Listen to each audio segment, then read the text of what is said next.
Malcolm, obviously you're one of the front runners for Sixth Man of the Year, and you seem to be building a strong case here over the last few games. Obviously you have bigger goals, but what would winning that mean for you? Man, it'd be great. To be honest, it'd be great. I think it'd be a testament to the team. I think we got guys on this team that are accomplishing a lot this year. We got 2 All-Stars, probably 2 All-NBA guys. We might have a defensive. Derek might make the all-defensive team. It'd be another award for the team for sure. But that's not my focus. That's not the team's focus. I thought we built some more good habits tonight. That was what was most important. Throughout the year, you've kind of gone back and forth in games of like having a big scoring night and like 8 or 10 points. But this last couple of weeks, you've been really consistent. Like, what are you feeling heading into the playoffs?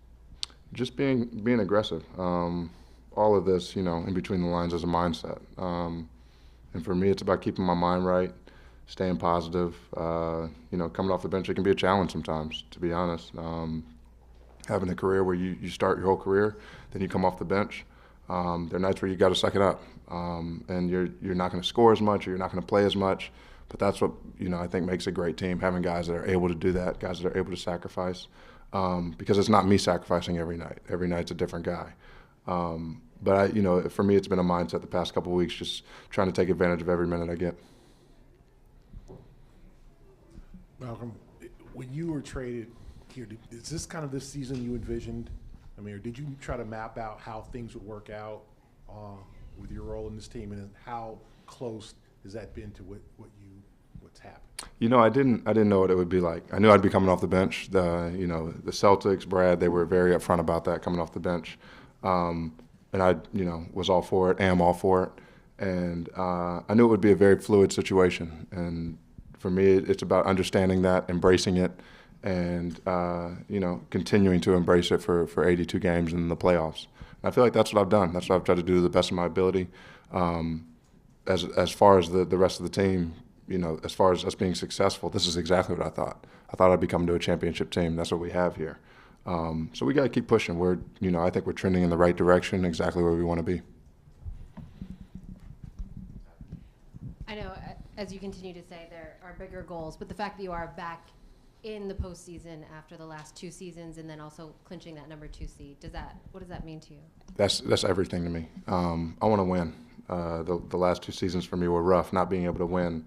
I'm a winner. I feel like I've been known as a winner. I want to be known as a winner when I'm done playing in this league, and I want to win at the highest level, and that's winning a championship. So, being in Boston, being a Celtic, fits me perfectly. Malcolm, you talk about sacrifice. You can make the case that everybody, from Jason giving up shots, being a distributor, Jalen, same thing.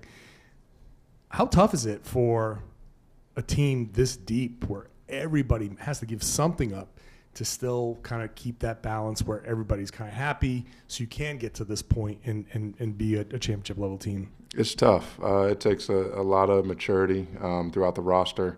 But I think it starts at the top. I think great organizations, great teams start at the top. It starts with, who's putting the team together. Like for us, it's Brad Stevens. It starts with our ownership group.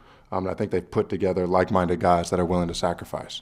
And then once you have those guys together, who's going to coach them? I think we got a great young coach in Joe that's managed us well. There's a lot of egos. Even on a team full of good guys, there's ego. And I think Joe's managed it well.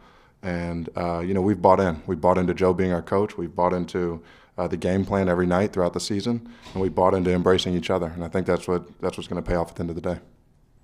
You guys are locked into the 2 spot now. Obviously, 2 games left. What do you kind of hope to get out of these next 2? Do you just want to chill and kind of recover? Is it important to get like a little rhythm right heading to the playoffs, especially with the break? Like, what do you want to get out of the weekend? I think most importantly, it's about being healthy going into the playoffs. Number 1 for sure, especially with the foundation we've built. And then 2, it's about finishing the season strong with good habits. We don't want to lose these 2 games. We want to go in with momentum, like you said. I think that's one of the most important things for any of the high-seeded teams, is to go in with momentum, because we're going to get everybody's best shot. Malcolm, on the topic of sacrificing and your role this year, how do you envision that evolving into the playoffs now? Obviously, you've had some opportunities here to have bigger minutes, bigger shot totals, but you, Derek, Marcus have all had big years. only 2 spots out there sometimes. How do you see that evolving into the playoffs? Honestly, I have no clue. This season, I had no clue how it would evolve. You have 3 starters vying for 2 positions at the end of the day. So I think game by game, it's gonna change like it has throughout the season. I expect it to be that way, and whoever has it going, whoever is in the game while they're big runs, that's really who should be on the floor. Presented by your New England Ford dealers. Built for America. Built Ford proud.